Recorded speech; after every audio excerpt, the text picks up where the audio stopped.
Alright, hello welcome to the stream. तो इस week जो हुआ है F1 में, मैं सेफली बोल सकता हूँ कि 2025 का ये सबसे एक्साइटिंग फार्मूला वन वीक रहा है। मुझे ऐसा भी लगता है कि जितने लोग F1 मूवी देख कर आए हैं उन्होंने इस वीक में इतना कुछ देख लिया है कि अगला रेस्ट ऑफ द सीज़न उनके लिए इतना अंडर कैलिब्रेटेड रहेगा। यूजुअली एक हफ्ते में we do not see this much information regarding F1, और जितना इस वीक में क्रैश एंड बर्न हुआ है, इट इज़ अनप्रेसिडेंटेड। चलो इस बारे में डिस्कशन करते हैं। This week has been nothing but bitter sweet for all the formula one fans. इस वीक बहुत फील गुड मोमेंट्स भी हुए हैं, बट बहुत कंट्रोवर्शियल, बहुत सैडनिंग मोमेंट्स भी हुए हैं। तो चलो एक एक करके उनके बारे में बात करते हैं। Let's start from the qualifying session of 2025 Formula One Great Britain Silverstone session. तो Silverstone में usually the king of Silverstone being Hamilton, बहुत chances थे, people were looking forward that Hamilton will qualify and Hamilton is going to do at least a podium. But unfortunately that was not there, but we got something else which was amazing. Actually not one but two instances. Silverstone की जो race है, it went completely sideways. It has been one of the most chaotic and entertaining races throughout this season. Qualifying में Max took the pole even after facing so many issues during the qualifying session. It was pretty evident that his car was not performing optimally and it was going sideways. He did not have any pace. But suddenly, ex machina Verstappen happened in the last quarter of the qualifying, and he actually got pole position during qualifying. We usually do not see much expressions or much emotion from Max, but it was pretty evident that he was thrilled to be qualified at number one. And होना भी चाहिए यार, a four-time world champion who is struggling in this season. People had huge hopes from him that he will bounce back in the championship, being number third, and we have so many races going ahead. But he was not able to qualify as well. So this had been one of those instances where Red Bull fans were actually overjoyous, and we thought, but if he has got number one qualifying, at least he will finish at number one or number two during the race, and he will get a significant jump in the points, and again he will be back, especially after the previous two instances where in the sprint he earned 0 points, and in that race where he bumped into Russell and he was actually on the bottom of the grid during the end of the race. So podium finishes में problem की वजह से he had actually lost significant points. Because Max makes so few errors, there was a chance that he could have finished number one or number two. But the race on the Silverstone race day was a totally unexpected 180-degree move. Race conditions during Silverstone were very unexpected.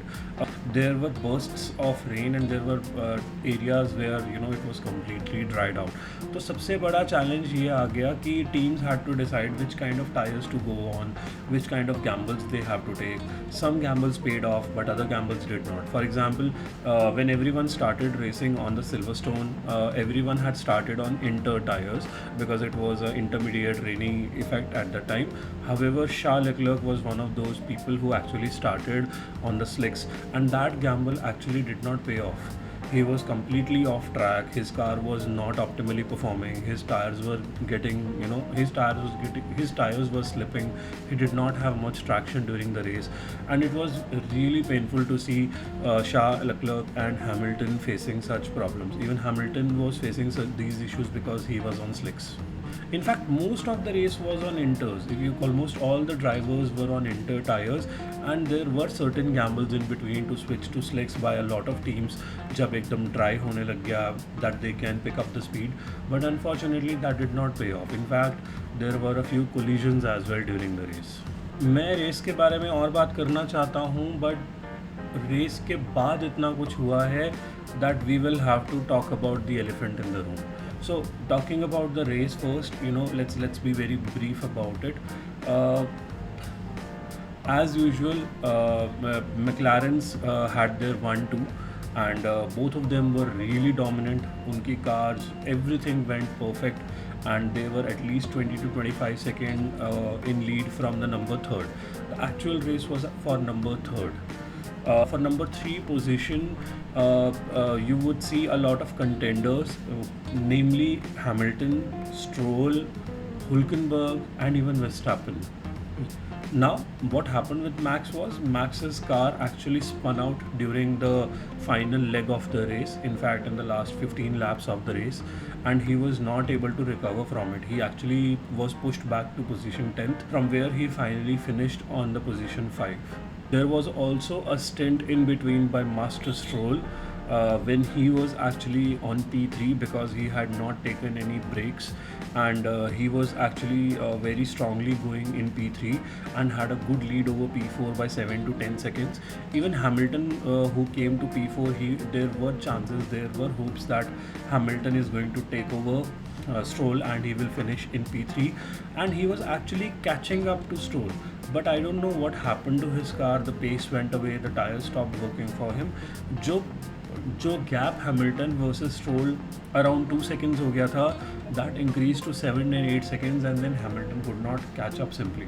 However, when Lance Stroll had to take a pit, his pit crew screwed up big time and Lance Stroll ended at position 7. इस पूरे turmoil में सबसे ज़्यादा benefit हुआ Mr. Consistent Nico Hulkenberg को. Nico has been consistently scoring a few points during this season, and it was actually about time that he could get lucky and he would get a podium finish. And in the Silverstone race, all the stars aligned for Mr. Nico Hulkenberg, and after 200 plus grid starts, he finally got his first podium. It was nothing less than Royal Challengers Bangalore winning their first IPL. Such a feel-good moment, and everyone was so happy to see Nico on the podium. McLaren and the management's decision to have two number one drivers again costed a lot of communication gaps, and I think behind the scenes there are a lot of things which are going on. During the safety car restart, when Oscar actually did a sudden braking from around 160 kilometers to 40 to 50 kilometers, and Max unintentionally had crossed him, FIA took a decision on Oscar's reckless driving and gave him a 10-second penalty. So since Oscar already had a 10-second penalty, it actually made a lot of sense to let Lando have P1 for the moment. But how the rules reverse here is that usually you do not see much emotion from someone like Oscar. He's on that end of spectrum where he's pretty much very stoic. But when he actually overcame the 10-second penalty during the end of the race, and McLaren's actually realized that P3 तो इतना पीछे है कि there is nobody who is going to take over us. And actually Oscar is the drivers championship leader. Oscar actually spoke on the team radio in a very political fashion that if the management thinks that the 10-second penalty would not count for any major issue, then please let me have my position back.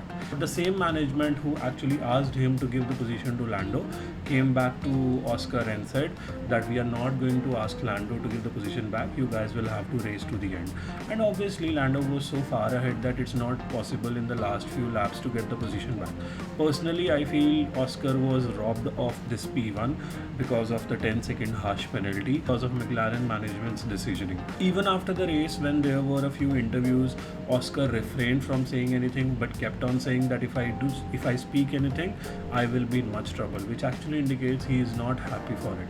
Currently, Lando and Piastri have a difference of under 10 points for the Drivers' Championship, and we have more than 10 to 12 races going ahead, so it's going to be a nail-biting finish to the end. It's going to be a photo finish to the end. It was actually very refreshing to see Nico on the podium, and I think I should also talk about Hamilton being on 4th and Verstappen being on 5th, because it has actually shook up a lot of things. Verstappen, who usually ends in top 3, Nico is seen nowhere. Hamilton is usually on the bottom of the grid due to the Ferrari issues. I think this race has actually proven that better drivers still exist, and Hamilton, even with his red Ferrari and facing a lot of issues, was able to finish on P4 and score some points for himself. While he might not be on the podiums, but definitely from 2024 to 2025 he will be gaining some self-confidence back if he has lost any. We approximately have a 2021 day break before the Belgian GP, which is Spa.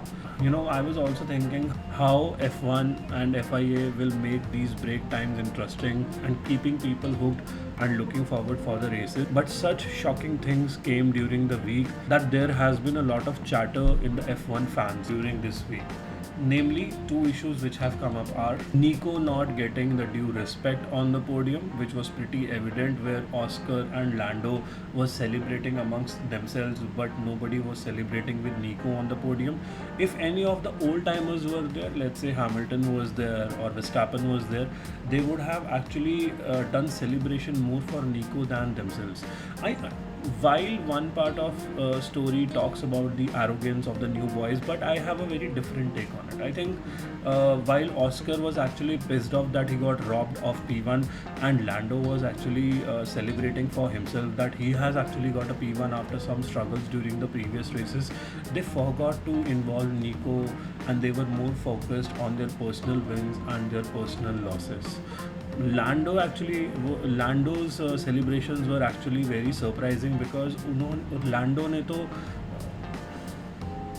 Lando did not even acknowledge that he actually got lucky. If there was no penalty of 10 seconds, which was done by Oscar, which was kind of a self harm which he has done, Lando would not have been given the position and P1. Oscar definitely had the pace. Lando did not even acknowledge it. He just wanted to celebrate his win, and that's that.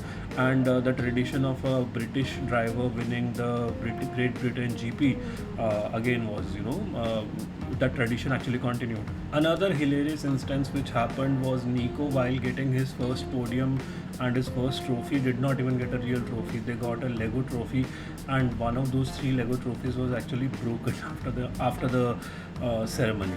So that's something which Nico would be disappointed in as well.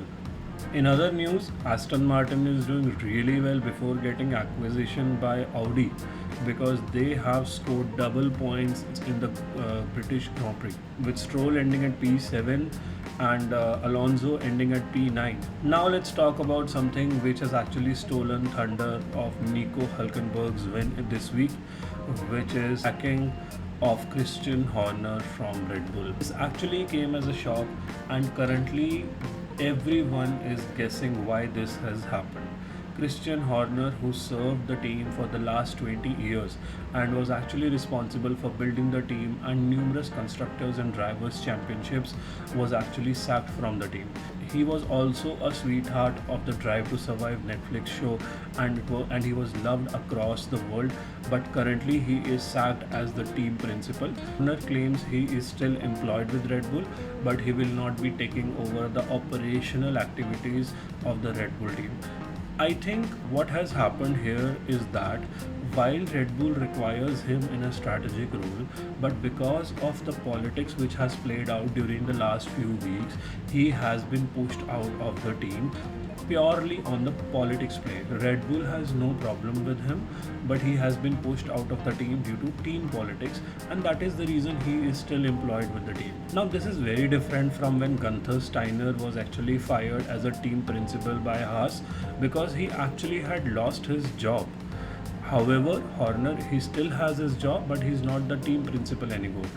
I think the biggest reason why the politics play came into it was because Horner had actually consolidated a lot of power with himself. He was not just the team principal, but he had a lot of other strategic positions which he had consolidated with himself, and he was actually making all the moves by himself. If you look at Red Bull's lineup during the last 2 years, you will see a lot of drivers who had joined and they were thrown out of the team, they were axed out of the team after minimal performance and after giving them minimal chances to prove themselves just for the second seat at Red Bull.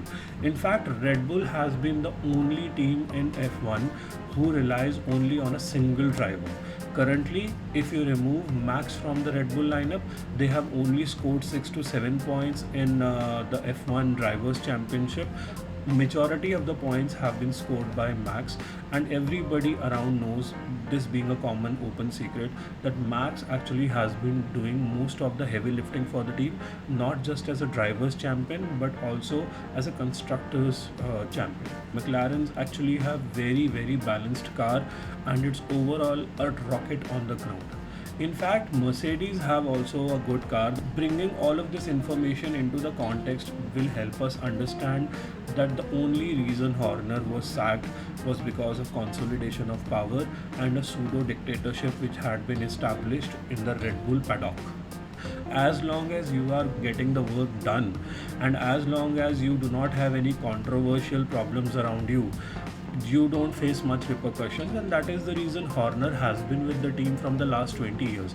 Even during the sexual misconduct scandal which had happened, Horner was not sacked during that time, and even now I think Red Bull has not sacked Horner because of any personal problems, but mostly because of the politics and the pressure which came. And what exactly added more to the politics is the fact that Verstappen had started to lose. Horner had a big trump card in his pocket that whatever happens, Verstappen would always be in the top three, he will always be in the podium. But in the last few races, as we have seen, Verstappen is not able to perform, the car is not doing well, the results are not great.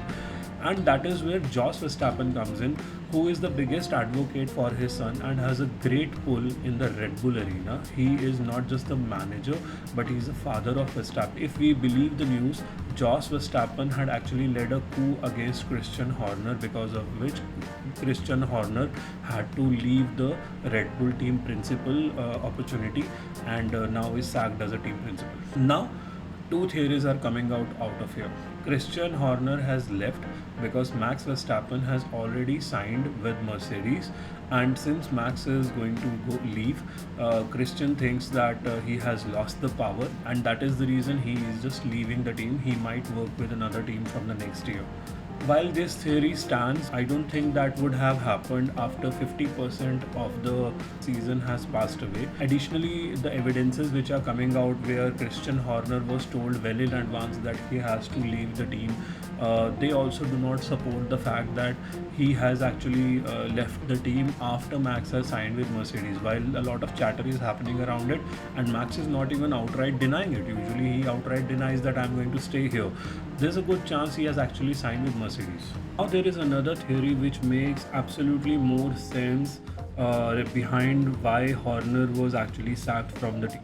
From a driver perspective, it actually makes more sense. Second unverified theory says Horner is sacked because of increasing pressure from Jos Verstappen and Verstappen camp, because the results are deteriorating, and I'll tell you why this makes more sense. I think Verstappen and Jos exactly understand that changing a team does not guarantee you better results, and there have been two recent examples of the same. Number one, Danny Ricciardo.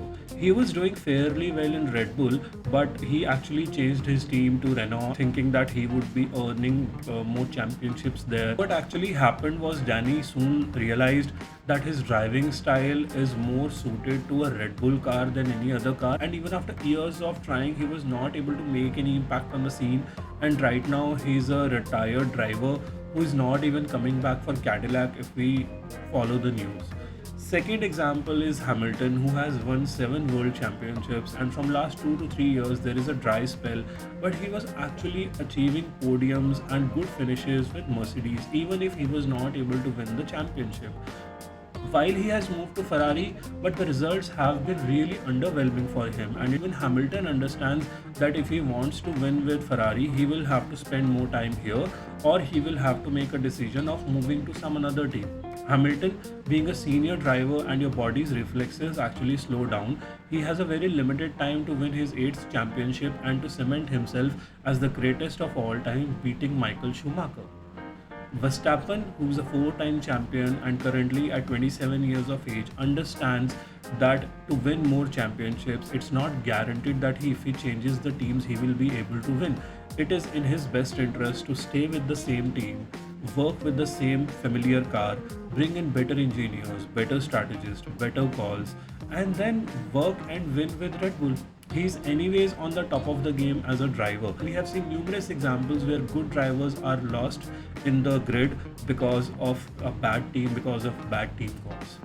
So sacking Horner and bringing in newer engineers, better team principals is a relatively lesser risk than going and working with a new team. So if Camp Verstappen had actually asked Red Bull to sack Horner, only then he will be staying with the team.